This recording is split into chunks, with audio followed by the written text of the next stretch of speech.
Hey, Tippelmeister, guess what?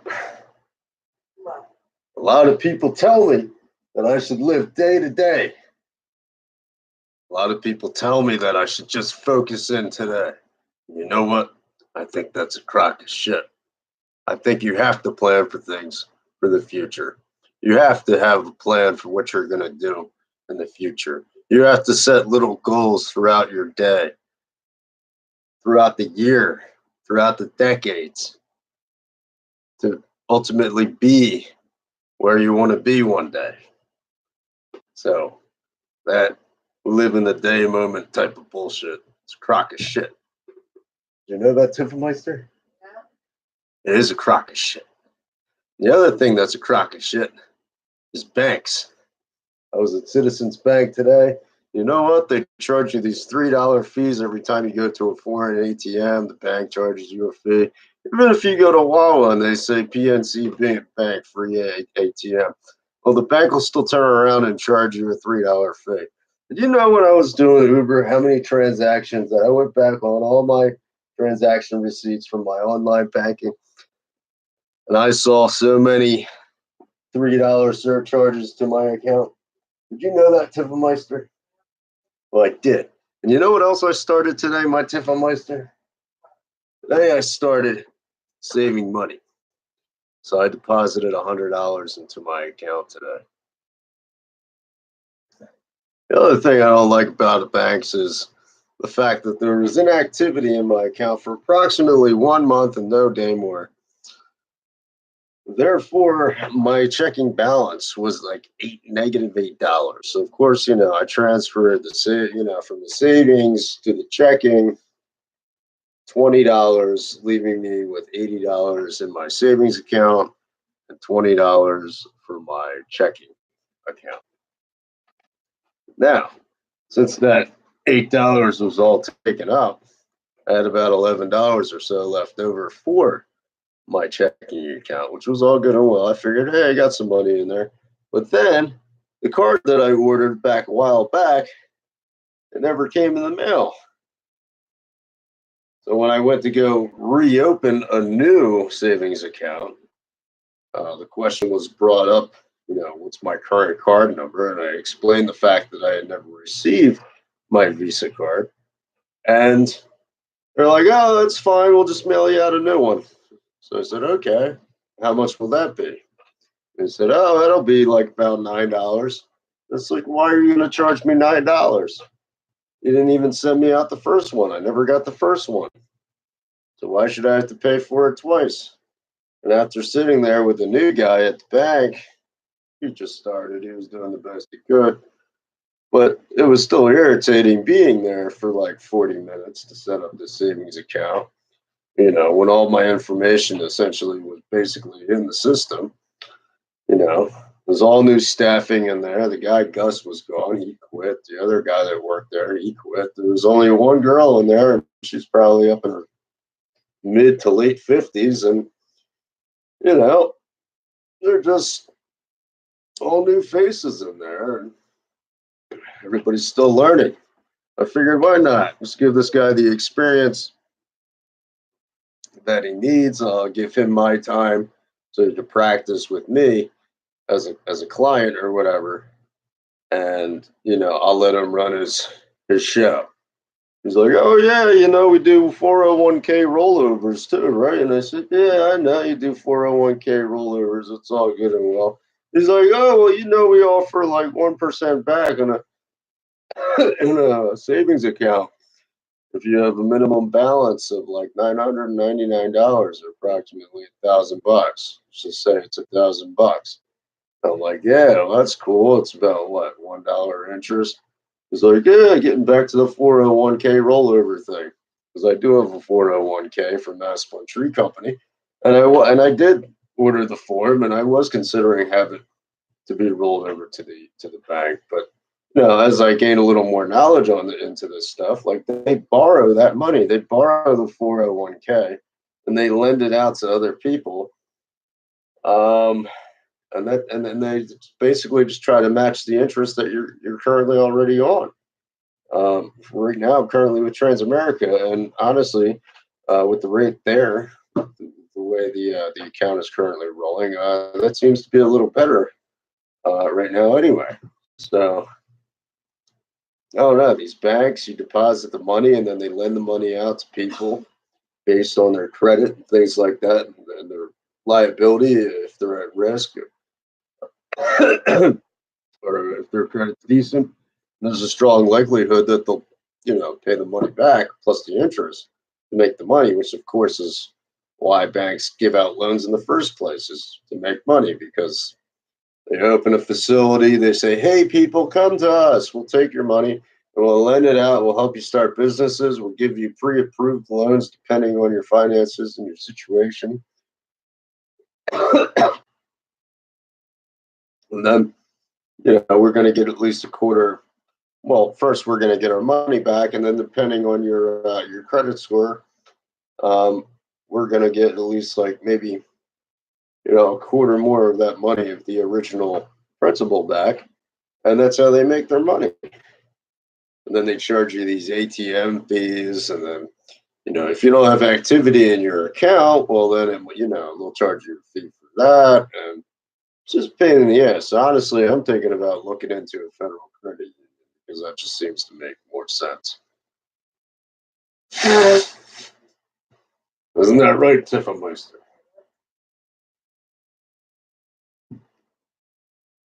Oh man. Another thing that's irritating is like, you got all these jobs out here. People are exchanging their time for money, and jobs are a fucking joke, man. They really are.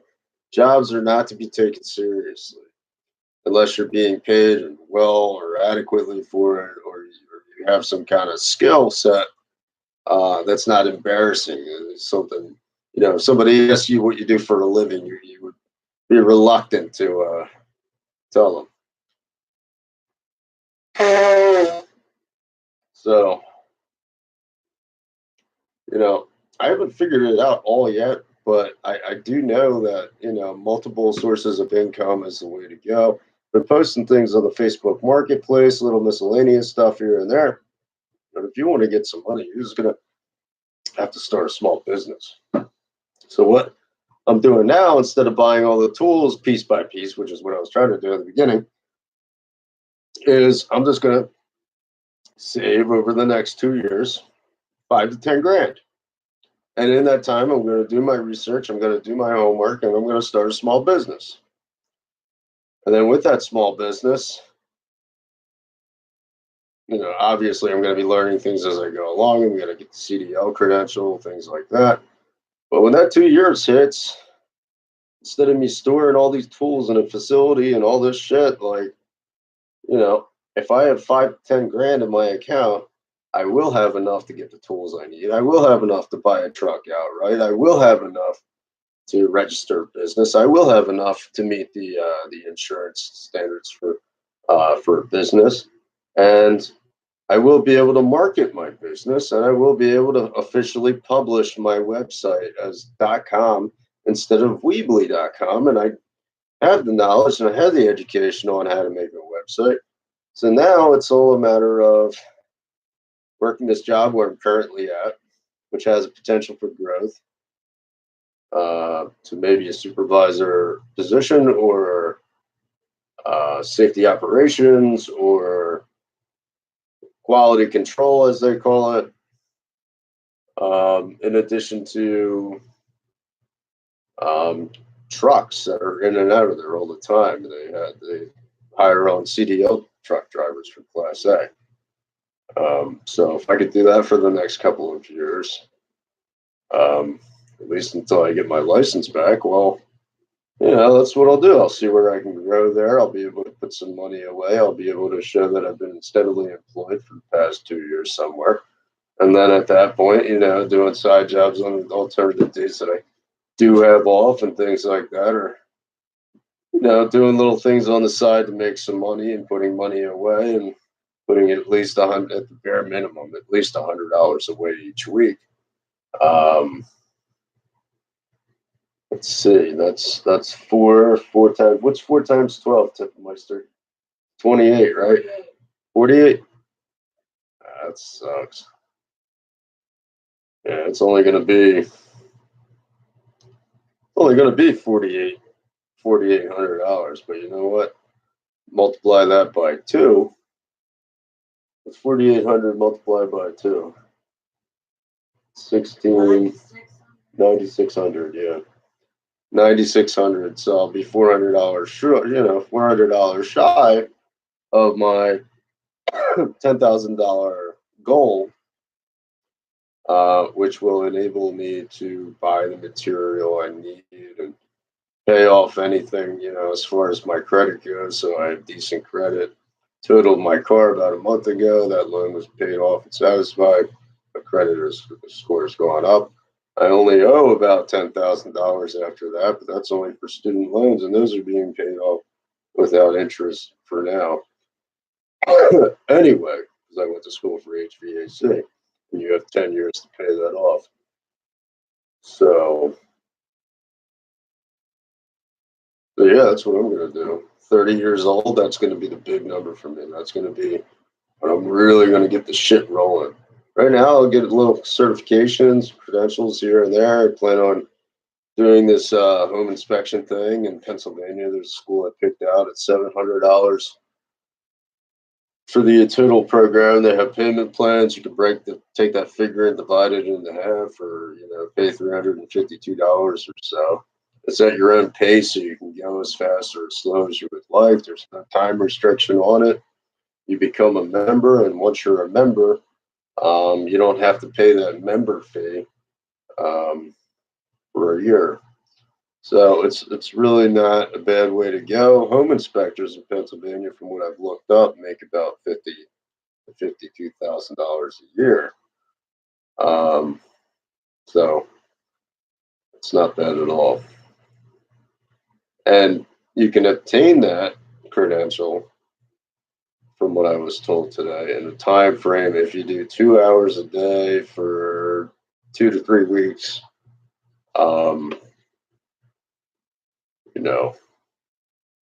that's all it takes.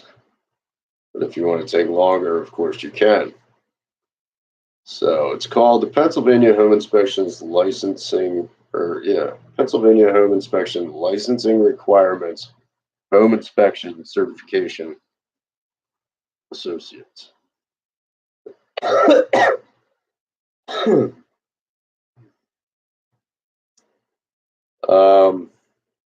Yeah, you can enroll for $695. It's called the ICA, Inspection Certification Associates.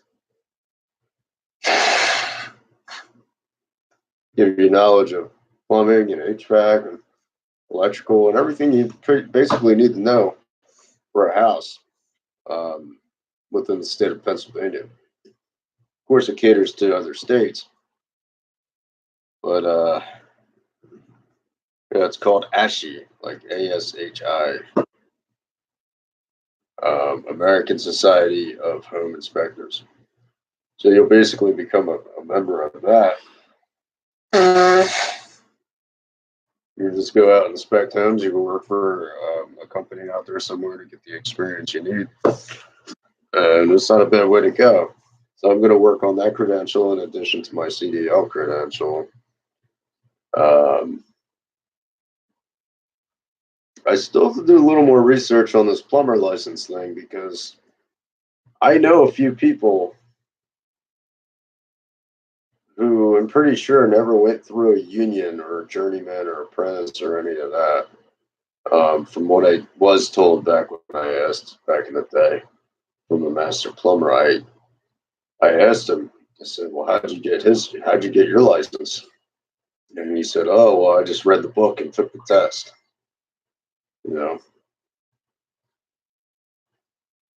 Everywhere I go, everywhere I research, they always say you have to take a journeyman's test. And, before you become a journeyman, you have to be an apprentice, which usually means you have to work for a company that's seriously going to take you seriously and take you through the apprenticeship program, which is like 4 to 5 years before you can become eligible for a journeyman. In fact, there's even an apprenticeship card that you're supposed to have. And I asked him about that at the time too, but I guess that's not the route he went. Plus, I think he was from Jersey, and different states are different as far as their licensing goes. But the point is, he did work in the tri-state area, many a time in Philadelphia, Delaware County, Pennsylvania, pulling permits and things like this. And another plumbing company I worked for was All City Plumbing and Heating, working as a service plumber under this guy's license, Nate Taylor. And he was a licensed plumber, and I don't believe he ever went through a union either. So I can't find anything online about it besides a traditional union or traditional way. As far as you obtaining it on your own, like let's say I wanted to get my plumber's license, which eventually I do. Some of these questions you'll look up on YouTube, and they ask you a series of questions like measurements and the roughing distances and all these calculations and things like that you're going to need to know for the test. Well, they're not, from what I can see, they're not all in the National Plumbing Code book. At least not the 2018 version I looked at online. So that leads me to my next question. If I cross-examine the National Code with what people say the actual questions are on the actual test, well, then what book can I purchase, or what software, or where is the information where I can study for that if I can do it on my own without a union job? Where can I find that? Because I've got plenty of time to sit down and memorize things and study things and think about this shit. I mean, I can't just, because what am I going to do with the alternative? Just go into a bathroom and be like, oh yeah, let me measure this toilet from the bottom to the wall, or like I have no idea, about the code or the measurements as far as like how high a sink should be in a regular bathroom versus like a hospital bathroom, or how many work closets are supposed to be on a given floor. Like, I know in the National Plumbing Code, a lot of that stuff is mentioned, but unless I just missed out on it, but I would think there's some kind of study guide. And you ask a lot of these plumber guys about this stuff, and they're somewhat kind of reluctant to tell you about it, because in a very real way, if you become a plumber, they're a competition, and they don't necessarily like that. I mean, they could be threatened by that. So I don't know. But that's the smart thing to do.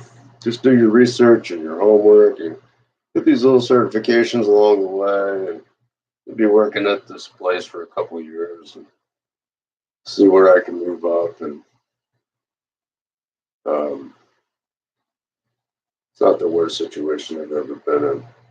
So yeah, if I put at least $100 away every week for the next 2 years, I'll have $400 shy of $10,000 in my savings account. And I don't think there's too many people out there that can say that. So, I mean, with 10 grand, it's like, shit, I don't have to take any business loan out. I don't have to take a loan to buy a truck out. It's just like, damn, like if I finance a truck, like I'd be paying that shit off for the next 4 to 6 years, right? Depending on what kind of truck I get. Not to mention the insurance and all the other crap that goes along with it. So might as well just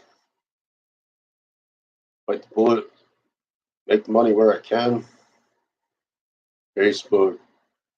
Sometimes I like to go out. If I had to eventually get a pickup truck and shit, used to go out and pick up good furniture. There's nothing wrong with it.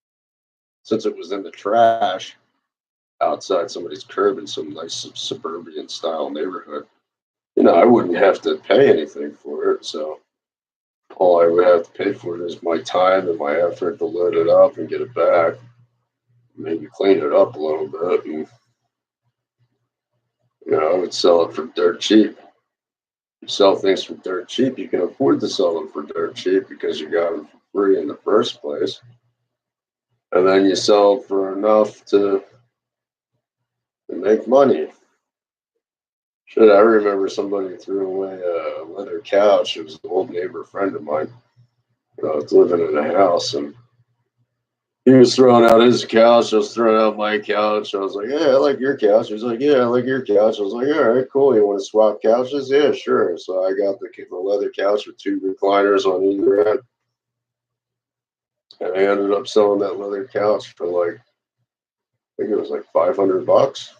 I mean, the back was a little ripped up, but so what? I mean, the back of the couch was up against the wall. It didn't really matter. You couldn't see it. So I was like, "Yeah, it's got a little rip here, but it's all leather, blah, blah, blah." Some people came out, they picked that shit up. It was like about $500 that I made on a couch that somebody was just going to throw out in the trash anyway. So you do your shit right, you market it properly, little things like that can add up. You need to put a separate account aside just for vacations and shit like that. If you want to go to the beach, if you want to take a trip to Florida, go to Universal Studios or something, for example, just have a specific funding for the furniture and things you sell throughout the year, and then set a time for either a plane ticket, a round trip, rent a car. Just have $2,000 set aside from the money you made on the furniture, for that year, just so you can go out on a vacation for like a good week, get a hotel every night, get a rental car, eat out, eat in, you know, and just be able to go out and enjoy yourself. Basically, just for picking up people's free furniture that they were going to throw out anyway. So, yeah, I think I know where I'm going now. So I feel pretty confident, pretty good about it. Halfway through my college degree, so I might as well finish it. Me losing my license, I don't know if I'll be able to be a cop. Some cops say I can, some cops say I can't.